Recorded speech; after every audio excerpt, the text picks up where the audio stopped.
आज माता रानी का 9वां दिन है। बहनों ने बड़े प्यार से माता रानी की भेंटें गाई, मैया को रिझाया और मैया बड़ी प्रसन्न है। ध्यान से देखिए, मैया आपसे बोल रही है, बिटिया मैं खुश हूँ, बोल सच्चे दरबार की। तो माता जो है प्यार की भूखी है, इतनी दयालु है, इतनी दयालु है जिसका कोई हिसाब नहीं है। तो हमारी बहनें जब प्रसन्न होती हैं तो माँ से बातें कर लेती हैं, बहुत सुंदर। तो सारी दुनिया है दीवानी माता रानी आपकी,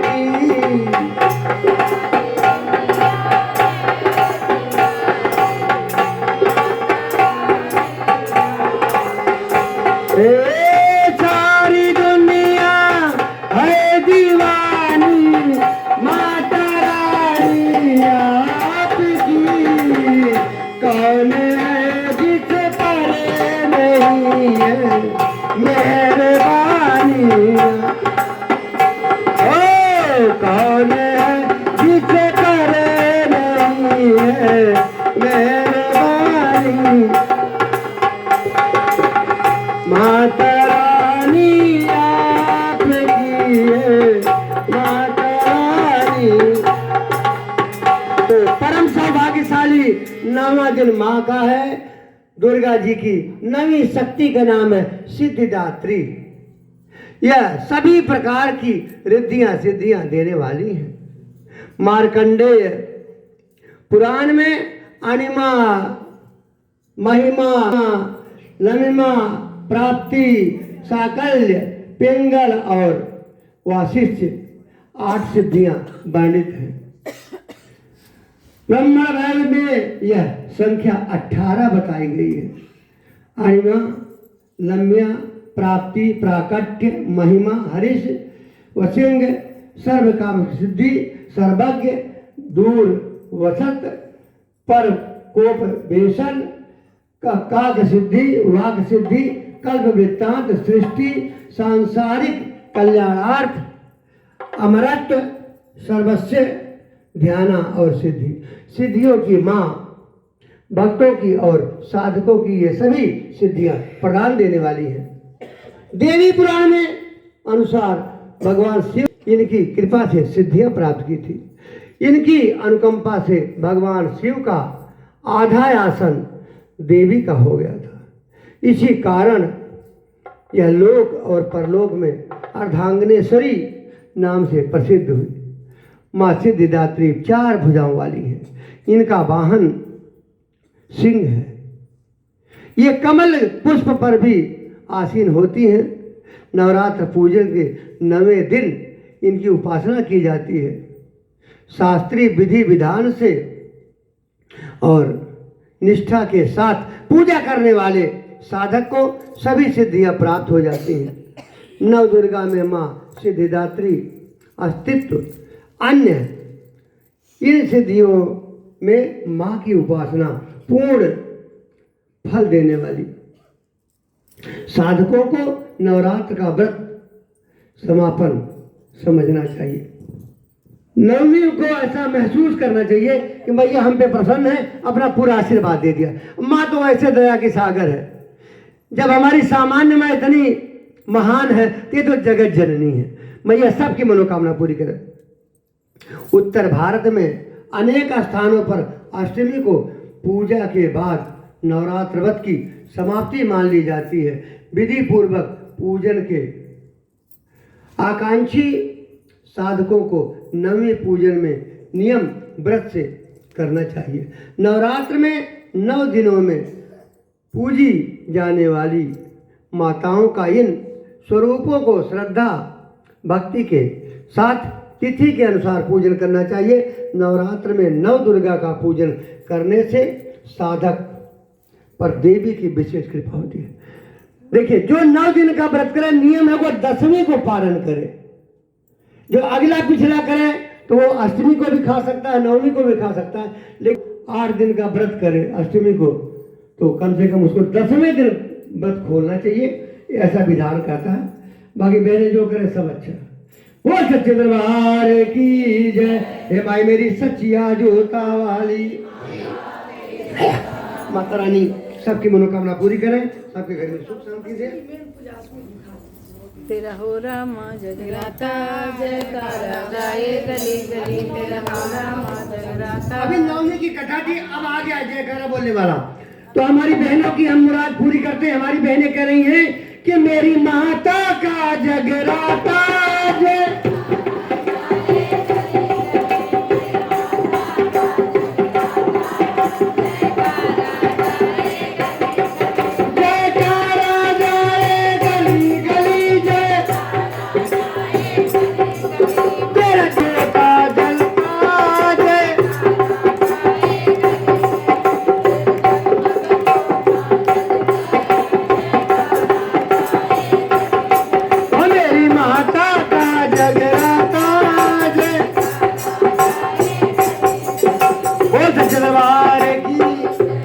भगवती के जगराते में महारानी तारा देवी की पुण्य कथा कहने सुनने की प्रथा है। बिना इस पुण्य कथा के माता के जागरण को अधूरा माना जाता है। इस कथा का पुराणों अथवा ऐतिहासिक पुस्तकों में कोई उल्लेख नहीं है, तथापि माता के प्रत्येक जागरण में इसको सम्मिलित करने का विधान है। कथा इस प्रकार से।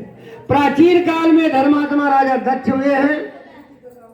इनकी दो पुत्रियां थी, एक का नाम था तारा, दूसरी का नाम था रुक्मिण।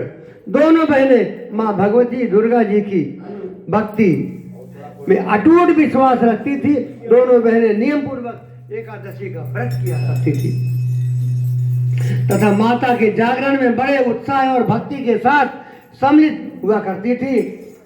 बड़े सुख के साथ बहनों का प्रेम भरा जीवन व्यतीत हो रहा था। भगवती की महिमा बड़ी निराली है। बड़े बड़े ज्ञानी भी मोह में पड़ जाते हैं। एक बार दोनों बहनें शिकार के लिए जंगल में गई। दिन भर शिकार ढूंढती रही, लेकिन शिकार नहीं मिला।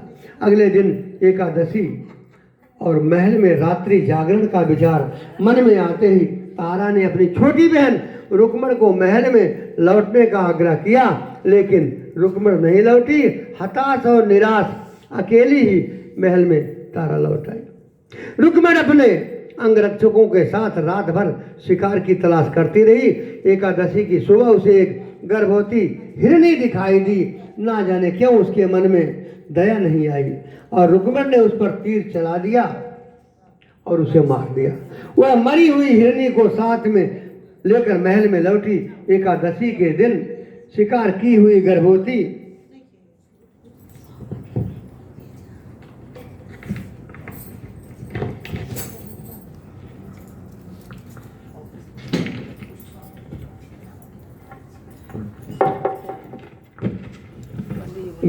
हिरनी को देख तारा को क्रोध से बेबस हो गई। उसने रुक्मिण को श्राप दे दिया कि तू मनुष्य देह पाकर भी नीच जोनी जैसे प्राणी का कर्म किया है, इसलिए तू अधम जोनी में पड़ जा। तो मेरी माता का जगराता जय। मेरी माता का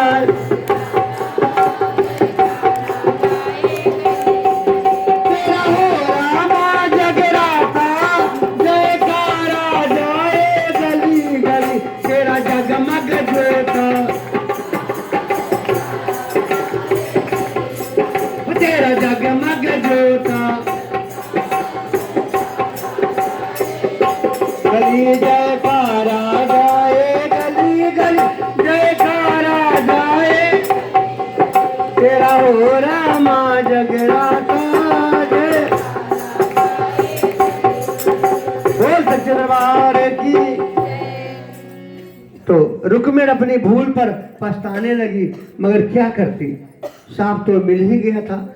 रुक्मिण ने कहा कि जीव हत्या का पाप धोने के लिए वह कितनी भी अधम जोली में पड़े जीवन में त्यागी और परोपकारी रहेगी। समय का पहिया चलता रहा। तारा अपनी आयु पूरी कर स्वर्ग में गई, मगर रुक्मिण को छिपकली की जोनी में जाना पड़ा। रुक्मिण अपने साप को भोगते हुए भी प्रयाश्चित का अवसर ढूंढ रही थी। द्वापर युग में जब पांचों पांडव अश्वमेध यज्ञ किया, तब उन्होंने दूत भेज करके दुर्वासा ऋषि सहित 33 करोड़ देवताओं को निमंत्रण दिया। जब दूत दुर्वासा ऋषि के स्थान पर निमंत्रण लेकर गया तब दुर्वासा ऋषि बोले, यदि 33 करोड़ देवता और अन्य मुनि यज्ञ में भाग लेंगे तो वे उसमें नहीं आएंगे।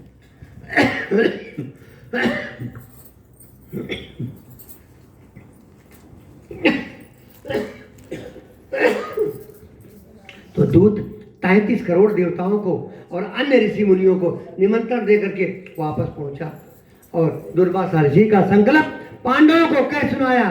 सभी 33 करोड़ देवताओं यज्ञ में सम्मिलित हुए। ऋषि दुर्वासा ने विश्वास था कि अगर वो नहीं जाएंगे तो पांडव के यज्ञ में कोई भी नहीं जाएगा, परंतु उन्होंने यज्ञ किया और यज्ञ जैसा होना था उसी प्रकार कुशलता पूर्वक संपन्न हुआ। तत्पश्चात भोजन के लिए भंडारे की तैयारी होने लगी। तो मेरी माता का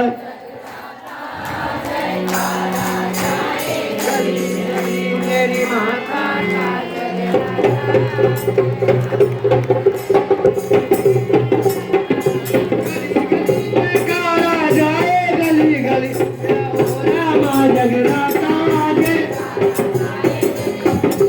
जगमग जोता जलता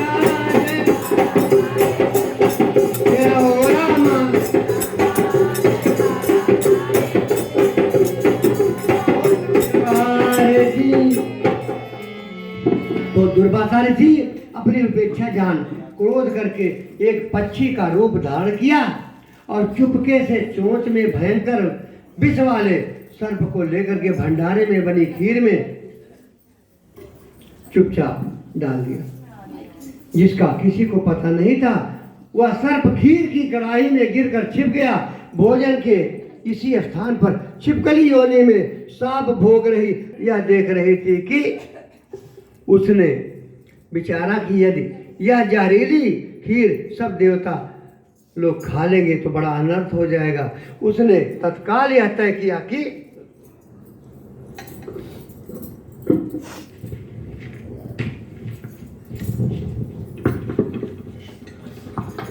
मैं 33 करोड़ देवताओं का जीवन बचाने के लिए अपने प्राणों को न्यौछावर कर दूंगी। बोल सच्चे दरबार की जय। और ज्यों ही खीर परोसी जाने लगी वह स्वयं खीर के बर्तन में गिर गई और ऊपर फड़फड़ाती रही, जिससे यह खीर कोई ना खाए। जब खीर भंडारे में दी जाने वाली थी तो सबके सामने वह छिपकली दीवार से कूद कढ़ाई में जा गिरी। निदान लोग छिपकली को बुरा भला कहते हुए खीर की कढ़ाई को खाली करने लगे। उस समय उसमें मरे हुए सर्प को देखा। मुनियों ने ध्यान लगाया तो मालूम हुआ कि यह खीर दुर्वासा ऋषि की करनी से जहरीली हो गई है। अब सबको मालूम हुआ कि छिपकली ने सबके प्राणों को बचाने के लिए अपने प्राणों की आहुति दी है। इस प्रकार उपस्थित सभी देवताओं ने परोपकारी छिपकली के उत्तम जीवन के लिए प्रार्थना किया। परोपकारी छिपकली पूरे जन्म में रुक्मिण को अब मनुष्य जीवन मिला। उधर तारामती ने भी पुण्य समाप्त होते हुए फिर मनुष्य जन्म लेकर के तारामती नाम से अयोध्या के प्रतापी राजा हरिश्चंद्र के साथ शुभ विवाह किया गया और मां भगवती की सेवा में दिन रात बिताने लगी। रुक्मिणी देवताओं के आशीर्वाद से राजा सप्रत के यहाँ जन्मी। राजा सप्रत ने ज्योतिषियों से कन्या के यह नक्षत्र दिखलाए। ज्योतिषियों ने राजा को बताया कि कन्या के ग्रह नक्षत्र ठीक नहीं है। बस राजा ने कन्या को तत्काल मार डालने की आज्ञा दे दी। रानी ने यह स्वीकार किया कि कन्या का वध करना उचित नहीं है। कन्या को कुछ सोना चांदी लकड़ी के संदूक में बंद करके नदी में बहा दिया जाए। नदी में बहता हुआ संदूक काशी के समीप एक मेहतर सेवक राम को दिखाई दिया। सेवक राम हर रोज अपना काम काज पूरा करके नित्य गंगा स्नान कर मां भगवती का गुणगान किया करता था। वह संदूक नदी से बाहर निकाला गया। उसमें जब खोला तो सोना चांदी के अतिरिक्त अत्यंत रूपवान कन्या दिखाई दी। इस मेहतर भंगी के कोई संतान नहीं थी। तो मेरी माता का जगराता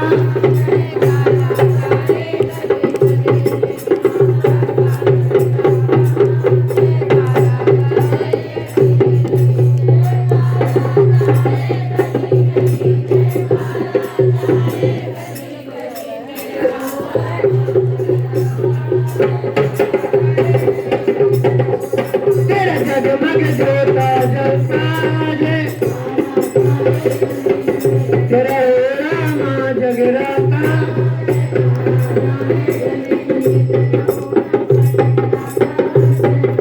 जय गली गली बोल सच्चे दरबार की। तो मेहतर ने सुंदर कन्या को गोद में लेकर के वह सीधे घर को चला। महामाई की कृपा मानकर उस मेहतर ने अपनी पत्नी को वह कन्या लाकर दी। तो पत्नी के कोई संतान ना थी, उसे अपनी छाती से लगा लिया। महामाई की कृपा देखिए, उसके स्तन में दूध उतर आया। बोल सच्चे दरबार की। पति पत्नी दोनों ने प्रेम से कन्या का नाम रुक्को रखा। इस प्रकार राजा सप्रत की कन्या एक मेहतर के घर पर पल पोस कर बड़ी हुई। भगवती की कृपा से रुक्को के मन में भक्ति भाव बना रहा। रुक्को जब बड़ी हुई तो उसके माता पिता उसका विवाह अपनी बिरादरी के एक परिवार में कर दिया।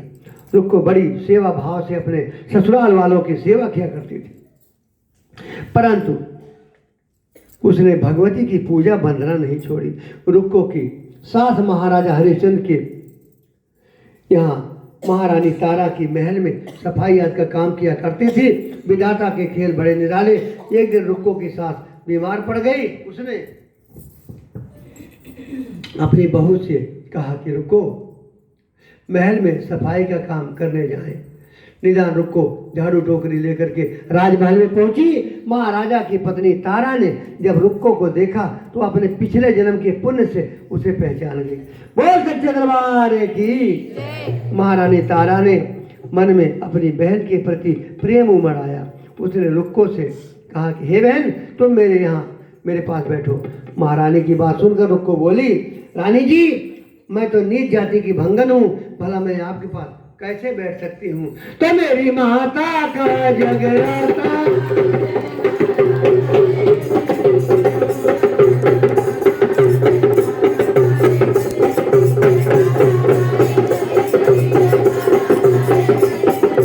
जगमग जोता जलता है, तेरा हो रामा जगराता।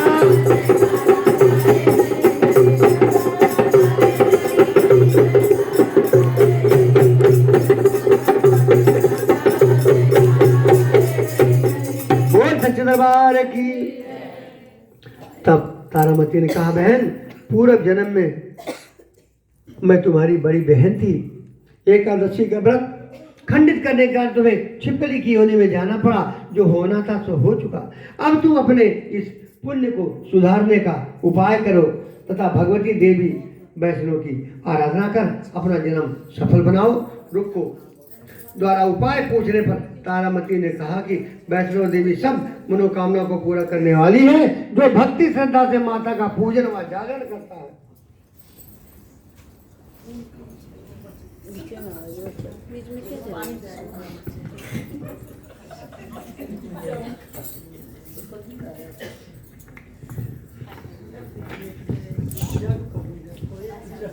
उसकी सब मनोकामनाएं पूरी होती हैं। उस समय तक रुक्को की कोई संतान ना थी, इसलिए उसने महारानी तारा देवी से अपनी चिंता बताई।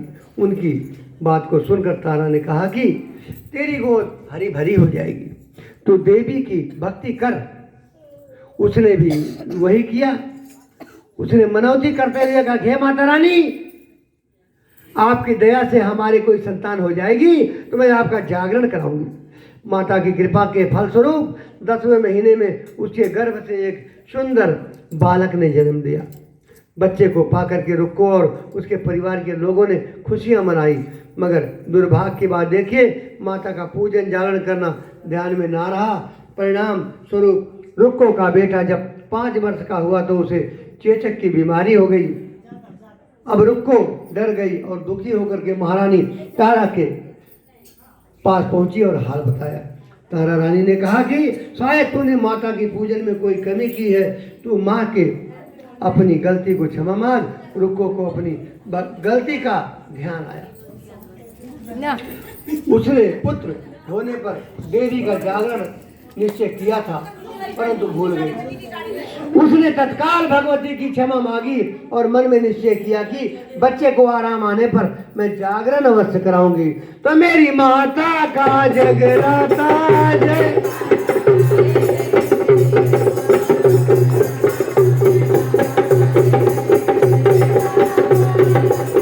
जयकारा जाए गली गली जयकारा तेरा जगमग जोता जलता है।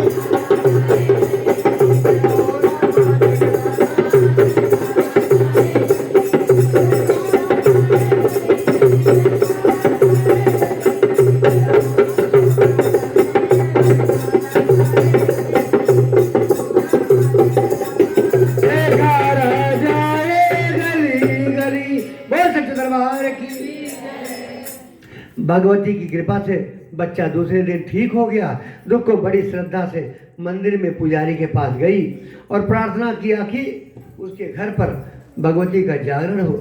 पंडित जी ने सलाह दिया कि रुको, मंदिर में ही जागरण करा ले, क्योंकि वो यूनिक जाति की स्त्री है, इसलिए पंडित जी उसके घर में जागरण नहीं कर सकते। रुक्को ने कहा कि पंडित जी महाराज, भगवती के दरबार में ऊंच नीच का कोई विचार नहीं है, वे तो अपने भक्तों पर समान रूप से कृपा करती हैं। और फिर जागरण कराने की सलाह तो स्वयं महारानी तारा रानी ने ही दी है।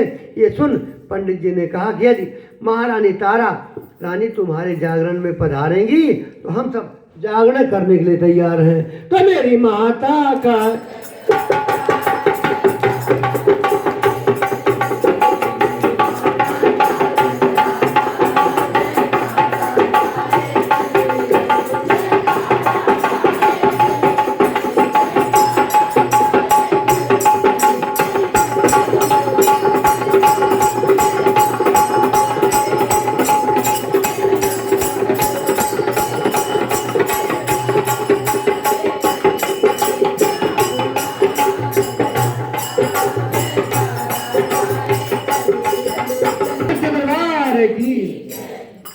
यह सुन रुको महारानी के पास गई और सब वृत्तांत का तारा रानी ने जागरण में स्वीकार कर लिया। जिस समय रुको पंडित जी से यह कहने गई कि महारानी जी जागरण में आएंगी, उस समय स्वयं नाई ने सुन लिया और उसने महाराजा हरिश्चंद्र से जाकर के कहा कि महारानी तारा एक मेहतर के घर में जागरण में जाएंगी। राजा को पहले तो बड़ा क्रोध आया, लेकिन फिर उसने सोचा कि हो सकता है किसी ने झूठी खबर फैला दी हो।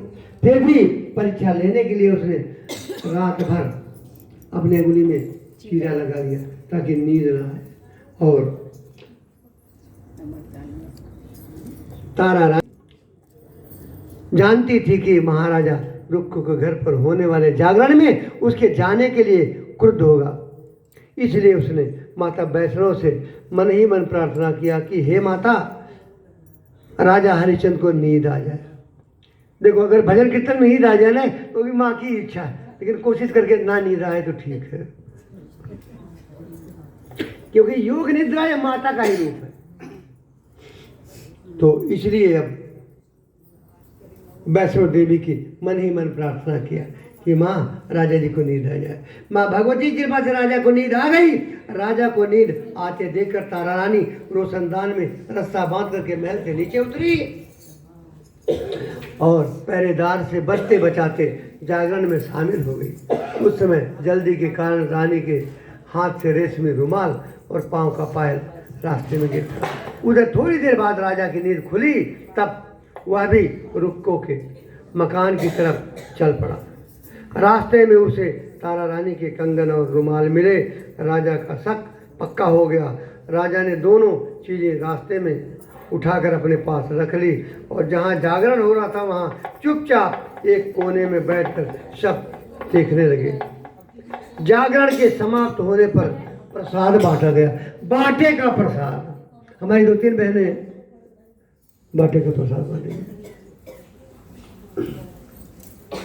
तो बाटे के प्रसाद में सूखा मेवा और खजाना दिया जाता है।